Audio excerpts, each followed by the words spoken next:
কুম্ভ, মীন এবং মেষ রাশিরা সাবধান হয়ে যান। শুরু হয়ে গেছে শনির সাড়ে সাতি। এই শনির সাড়ে সাতি থেকে বাঁচার উপায় আপনাদেরকে আমরা বলে দিচ্ছি। আপনারা এটি করুন, জীবন দেখুন ধনময়, সুখময়, শান্তিময় হয়ে উঠবে। কি করবেন আপনারা?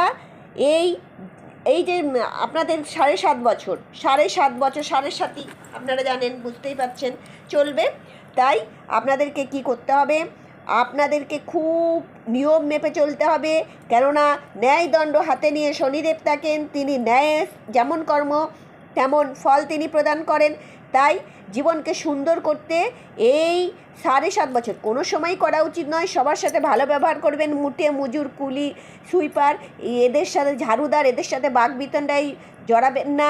এবং রিক্সাওয়ালা, ভ্যানওয়ালা, এদের সাথে ভালো ব্যবহার করুন, তাদের সম্মান করুন, তাদের শারীরিকভাবে, আর্থিকভাবে, মানসিকভাবে তাদের পাশে থাকার চেষ্টা করুন, তাদেরকে শান্তি দিন, সুখ দিন।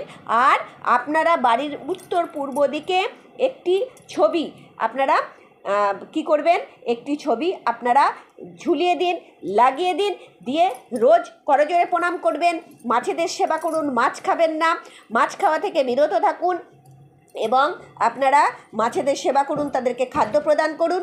আর এই যে মৎস্য অবতারের যে ছবি, সেটি ধর্ম নির্বিশেষে যে কোনো ধর্মের মানুষ আপনারা এটি উত্তর পূর্ব দিক ঈশান কোণে আপনারা এটা লাগিয়ে রোজ আপনারা ধ্যান করুন, প্রণাম করুন এবং আপনারা মাছেদের সেবা করুন। দেখুন জীবনের মানে পাল্টে যাবে। আরেকটি কথা বলে রাখি যে আপনারা যদি সম্ভব হয় অবশ্যই আপনারা মন্দির পরিদর্শন করুন।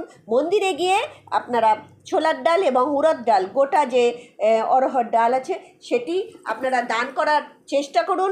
আর যদি আপনারা ভালোভাবে থাকেন তাহলে দেখবেন শনির সাড়ে সাতি আপনাকে ঢেলে দেবে শনিদেব, কিন্তু পুড়িয়ে খাঁটি করে তারপরে আপনাকে ঢেলে সাজিয়ে দেয়। শারীরিকভাবে, আর্থিকভাবে, মানসিকভাবে আপনি সমৃদ্ধশালী হয়ে উঠবেন যদি এই পদ্ধতি অবলম্বন করুন এবং অবশ্যই উপকৃত হন। ভালো থাকবেন। একবার বলুন যে জয় শ্রীরাম।